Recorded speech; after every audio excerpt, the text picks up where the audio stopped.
화재나 위급한 상황이 발생했을 때 우리는 가장 먼저 119를 찾습니다. 자, 그런데 만약에 소방서가 없다면, 야, 이 생각만 해도 아찔한데요. 헌데 이 소방서에 민원 하나가 들어왔는데, 자, 이 민원 가지고 정말 갑론을박이 벌어지고 있습니다. 김지진 변호사, 소방서에 들어온 민원 어떤 내용인가요? 네. 지난 이제 5월 25일에 네. 수원 광교 중앙역 부근에 이제 소방 안전센터가 새로 이제 문을 열었는데요. 네. 근데 이 안전센터가 문을 열고 이제 계속해서 출동하는 일이 잦아지니까 이 사이렌 소리가 이제 시끄럽다. 그래서 인근 아파트에서 이제 입주자 대표 회의에서 와가지고 이 사이렌 소리를 심지어 이제 이거는 누군가 이제 지역사회에 도움을 주기 위해 출동하는 건데도 이제 이걸 이제 소음 공해다 이렇게 규정을 하면서 이 좀 소음을 줄여달라. 이런 좀 민원을 제기했다는 그런 내용입니다. 어떻게 이 민원 뭐 공감을 좀 많이 받아요? 어때요? 관련해서 이제 여러 가지 이제 SNS 상에도 뭐 댓글들이 달렸는데 내용을 보면 대부분의 이제 국민분들은 이 사이렌 소리 정도는 당연히 이게 어떤 일부러 낸 소음도 아니고 어떻게 당연히 지역 사회에 도움이 되는 그런 어떻게 보면 사이렌 소리라고 볼 수 있는데 이런 건 당연히 이해해야 한다. 그런 게 이제 대다수고 도대체 이런 민원까지 하는 데가 도대체 어디냐. 뭐 이런 입주자 대표에 대한 어떤 비판 이런 것들이 좀 많이 나오고 있고 대부분은 좀 이해해야 한다는 목소리로 나오고 있습니다. 근데 여기서 그런 것도 있는 것 같아요. 어쨌든 도시라는 게 이게 수원이면 또 대도시인데 이 도시라는 게 어떻게 보면 특수한 형태의 어떤 주거 형태라고도 볼 수가 있거든요. 우리는 뭐 서울에 산다 하면 서울에 너무 익숙해져 있긴 하지만 예를 들어 뭐 미국의 뉴욕의 맨하탄이다 하면 거기를 조금 하루 종일 좀 돌아다녀 보면 사이렌 소리가 수시로 들려옵니다. 뭐 여기저기서 도저히 이건 거의 사이렌 소리에 휩싸인 도시 같은 느낌이 드는데 그거는 결국에는 이 도시가 고밀도로 형성된 그런 주거 집단이기 때문에 그 안에서의 어떤 일정한 소음 이런 부분은 민법상 사실 수인 한도라는 개념도 있어요. 그래서 이런 부분은 서로 좀 이해하고 넘어가야 된다. 이런 부분이 심지어 법에도 나와 있을 정도인데 이런 거를 가지고 좀 민원을 제기한다. 그런 것들은 좀 공동체 의식이 좀 부족하지 않나. 제 개인적인 의견은 좀 그렇습니다. 민진숙 기자, 소방서 입장에서도 이런 민원은 아마 처음 받아봤을 것 같은데 혹시 소방서 입장은 어때요? 네, 한 언론사 보도에 따르면요, 이 소방서 주민들의 민원이 들어오자 주민 대표와 함께 회의를 진행했다고 합니다. 하지만 이 자리에서는 서로 원만한 협의와 대화를 나눴다라는 게 소방서 측의 설명인데요. 오히려 사이렌을 끄고 나갔다가 사고가 나면 관련 피해 국민에게 돌아간다 이렇게 설득을 했고 그럴 수 있죠. 큰 의견 충돌은 이 자리에서는 없었다라고 합니다.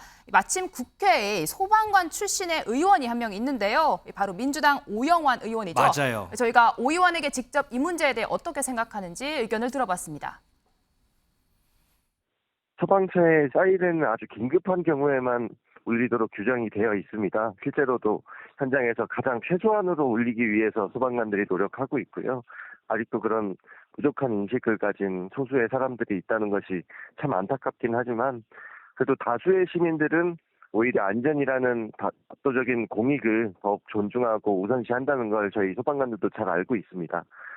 그리고 이 시끄러운 사이렌이지만 그 사이렌이 울리는 곳이 내 가족이 있을 수도 있다는 것을 기억해 주시면 오히려 소방서가 가까운 것을 더욱 환영할 만한 일이 되지 않을까 그렇게 생각합니다. 장인찬 최고위원은 지금 오영환 의원 답변 어떻게 좀 들으셨어요? 근데 오영환 의원은 소방관 출신이잖아요. 맞아요. 그러니까 정치와 관련해서는 제가 동의 못하는 내용이 많습니다만 소방과 관련해서는 오영환 의원 같은 전문가가 말하는 걸 저희가 다 새겨 들어야죠. 당연히. 그리고 정말 최소한의 안전을 위해서 소방관 분들도 사이렌으로 인한 어떤 이 소음이라고 말할 수는 없습니다만 이 여러 가지 이 청각에 좀 해를 끼치는 것도 줄이기 위해서 노력하고 있다고 오영환 의원이 말했으니까 이건 주민분들께서 조금 배려를 해주셔야 될 것 같고요. 이 사이렌이 울린다는 것은 정말 누군가에게 위급 상황이 발생했다는 겁니다. 맞아요. 그게 나일 수도 있고 내 친구일 수도 있고 내 가족 친척일 수도 있거든요. 그런 차원에서 물론 아파트 거주민분들도 자주 들리면 힘드신 것도 제가 이해합니다만 우리가 공공의 질서와 안녕을 위해서 좀 참아주는 배려가 필요한 게 아닌가 하는 생각에 대체적으로 오영환 의원 이번 말씀은 공감이 되는 것 같습니다. 알겠습니다. 자, 김지진 변호사. 근데 이제 소방차라는 게 이제 긴급 자동차로 법에 명시가 돼 있는 거잖아요. 근데 이 사이렌 혹시 이게 소리 이제 줄이는 거 이런 거는 법적으로는 가능한 거예요? 이거 뭐 그냥 뭐 주민들하고 합의가 됐다 그래서 사이렌 소리 뭐 데시벨 낮추고 이런 거는 가능한가요, 이게? 뭐 물론 좀 전에 이제 장 최고위원도 말씀해 주셨지만 이게 너무 지나치게 어떤 소음이 된다 그러면 어느 정도를 뭐 규제를 할 수는 있겠지만 근데 이 사이렌 소리 같은 경우에도 어떤 법적인 걸 떠나서 이 소방 규정에 따르면 이 정해진 데시벨이나 이런 게 있습니다. 그렇죠, 왜냐하면 이게 사이렌이라는 건 어쨌든 사이렌을 울리는 사람을 위해서 이거를 사이렌을 소리를 내는 건 아니잖아요. 당연히, 들으라고 이제 울리는 들으라고 거잖아요. 있는 거 아닙니까? 그렇죠. 그러니까 누군가 분명하게 이 위험이 있다, 뭔가 위험이 다가온다 이런 걸 알리기 위해서 하는 일종의 보면 사인이기 때문에 이런 부분은 일정 수준의 어떤 데시벨을 정하지 않으면 사이렌으로서의 효용이 없거든요. 그렇기 때문에 그 이하로 하기는 어렵지만 어느 정도의 뭐 조정은 가능할 것으로 보여집니다. 근데 이 소방서에 민원만 들어온 건 아니라면서요? 네, 그렇습니다. 이게 이제 여기 수원 소방서만의 얘기가 아닌데요. 과거에 이제 서울에 25개 지역구 중에 금천구만 소방서가 없었습니다. 그래서 최근에 그 금천 소방서가 새로 이제 만들어지는 과정에서 이제 소방서가 생기게 되면 좀 전에 얘기 나왔지만 뭐 사이렌이나 이런 잦은 출동 이런 걸로 해서 뭐 교통 혼잡 이런 게 있을 수 있다는 우려 때문에 지역 사회에서 아예 소방서를 여기 들어오면 안 된다. 이런 식으로 이제 일종의 님비죠. 그런 문제가 많아서 계속해서 뭐 지역사회 민원이 많았던 이런 경우가 많았습니다. 그래서 다행히 이제 금천 소방서는 이제 만들어졌고요. 근데 그리고 또 하나는 이제 닥터 헬기 사례인데 그 아주대병원의 그 뭐 이국종 의사가 의국종 선생님이 이거를 응급외상센터 맞아요. 이국종 교수가 많이 나왔잖아요. 그리고 응급외상센터에 이제 닥터 헬기라는 게 있는데 이 닥터 헬기가 또 날 때마다 프로펠러 소음이 많이 난다. 이래가지고 이제 수원 인근 지역 주민들이 이제 민원을 제기한 사례가 있습니다. 근데 이 세 가지 사례 모두 각각 지역은 다르지만 어쨌든 조금 더 공동체 의식을 발휘하고 그리고 서로 좀 배려하는 어쨌거나 응급한 상황에서 누구에게 도움을 주기 위한 그런 조치잖아요. 맞아요. 이런 부분에 대해서는 조금 서로 배려하는 마음을 가지는 게 제가 볼 때는 가장 중요할 것 같습니다. 우리 설주환 부위원장은 어떠세요? 쭉 이제 사례 지금 쭉 들어보셨잖아요. 네, 그러니까 뭐 개인의 어떤 권리와 그다음에 개인의 이익과 그다음 공동체의 이익이 부딪히는 경우라고 전 봐요.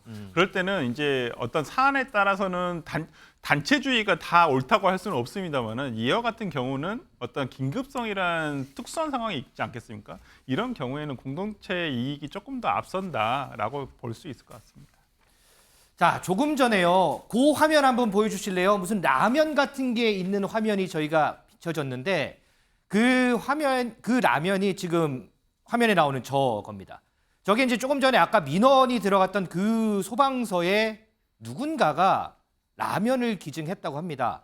아, 이 소방서에 이렇게 사이렌 때문에 이런 민원이 들어가셨죠. 그런데 참 소방관님들 우리한테는 너무 감사한 분들입니다. 저도 예전에 난치성 환자로 119에 도움을 받았는데 우리 소방관님들 너무 고생하십니다. 식사 잘 못하시죠? 이렇게 라면이라도 좀 챙겨 드시고 출동하시기 바랍니다. 라는 이렇게 또 감사한 마음도 왔습니다. 이렇게 민원도 들어오고 감사한 마음도 들어오는 자 이런 사건들.